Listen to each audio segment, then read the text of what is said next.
Do you guys have beech trees down there? Yes, we do. Do you find anything out at all on the, like, do you ever see a whole lot of feed sign there? I've encountered it in the Appalachian part of our state, basically, where I mean, maybe food is more scarce, kind of going along the lines of, what is there and what isn't. You know anything about maybe some not really protein levels, but I mean, I'm assuming that's another fat source for them, or? Sure. And when there's a good beech crop, deer, turkeys, and a lot of the things will eat those. The problem with the beech is it's very inconsistent. You will get a good beech nut crop about, I don't know, every 6 to 8 years, something like that. It's a very inconsistent and poor producer, unreliable producer on an annual basis of mast. And when it does, have a good year, even then, it's not going to be, a big significant portion of deer nutrition or wildlife nutrition. So for me, a beech tree, not that I would advocate getting rid of them, but it's often a tree that's a candidate to remove to bring in sunlight to help produce forage. The reason is beech is prolific. When it does have nuts, it has a lot of them, and a lot of those end up sprouting. And it's a heavy shade producer. If you walk through the woods where there are beech this time of year, they hang on to their leaves a lot longer than any other tree. And the leaves are light colored. They kind of rattle in the wind. You'll look through the woods and just see them everywhere. Or you didn't realize before, wow, I had so much beech in these woods. Well, that's a good time for me, I think, to get out your chainsaw and go cut down some of those trees, because they, like I said, they can become super abundant. They kick out a ton of shade. You'll rarely find anything growing underneath a beech tree. And the inconsistency of the nut production makes it so that it's just really not worth having your woods fill up with beech trees. Now, again, I'm not saying get rid of all of them. What I would do is pick one beech in every few areas and pick it to be the one you're going to leave, give it some room to grow so that it can produce more beech nuts, or more likely, and cut down a lot of the rest. Let that space be taken up by deer forage or a white oak tree or something of more value. So beech does have some value. When I talk about cutting them down, people go, wait, deer eat those and turkeys eat those and squirrels eat those. Sure, they do. But you can have too many of them, way more than you need in a wildlife management situation.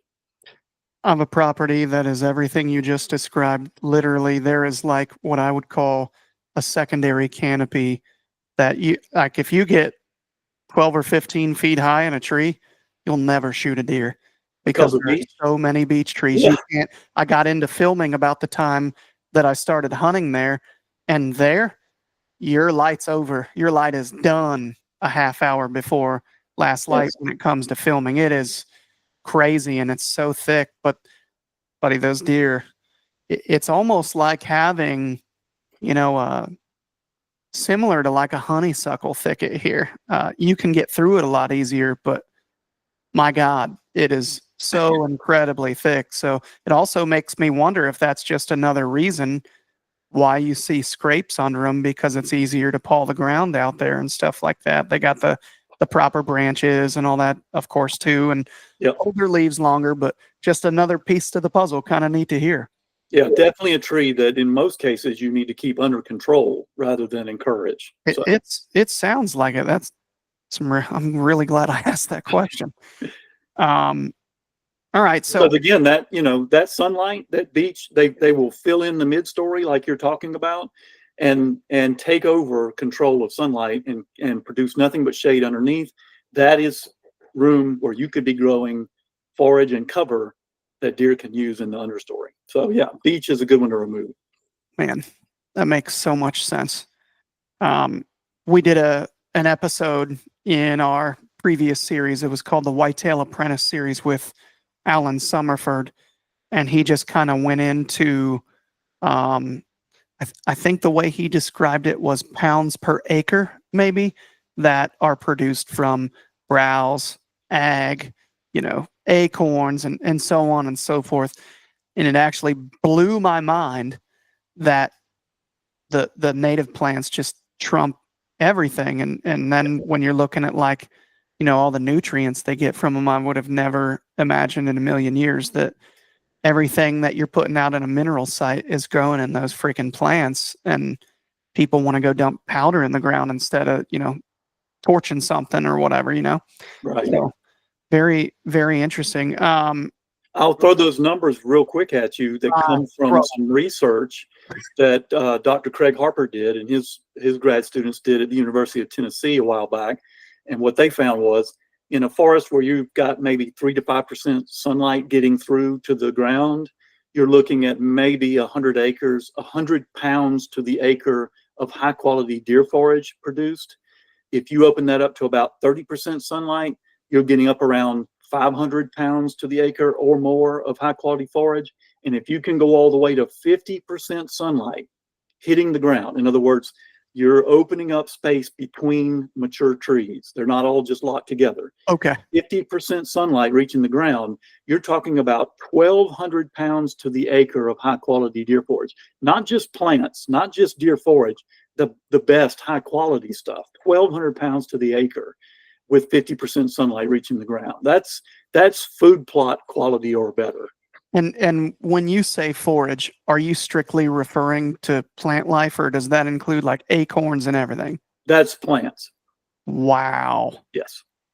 1,200 pounds per acre with 1,200 pounds to the acre. They have gathered and measured, done this homework at the University of Tennessee. So, and the other thing they point out is when you do that, when you are, they call it forest stand improvement, removing trees that are surplus or invasive or you don't need them, and selecting a few to remain and then opening up sunlight between them. If you select, say, a white oak to remain, or a beech, or red oak, any other fruit mass producing tree, by giving it space to expand its crown, that tree will now produce more acorns than it used to. So not only are you growing better deer forage and cover with sunlight, the trees you selected to leave are going to produce more mast. God help the world if I ever own a good piece of land. It's addictive. I can see where it is. I kind of used to make fun of it a little bit, if I'm being honest. Like, all these guys are just constantly out there doing that. I'm like, man, you must be bored. Like, there's so many other things that you could be doing. And now, you put this stuff together, and then when you think about it, this is all the stuff that I'm looking for anyway when I e-scout and then put boots on the ground and so on and so forth. So I can see where it would be addictive to try your best to create this on your own piece. And I can see where some of it's, when we talked about like the removal of a beech tree, where sometimes that might be like splitting hairs or something, but man, you're bettering your property with every little move like that. And it just, and I could see, as public land guys, we know all too well what it's like to look for those big chunks of property where we feel like somebody like yourself lives, who's going to maintain their property and do that, and bigger bucks are going to come off their property onto the public. Well, you can appreciate that a little more, as a public land guy. You don't have that perspective, going out and doing that work and really being educated on that. But, you hear stuff like this and you think, my God, this is why that guy's property always holds those deer when you drive by and, you look in the meadows or, whatever. So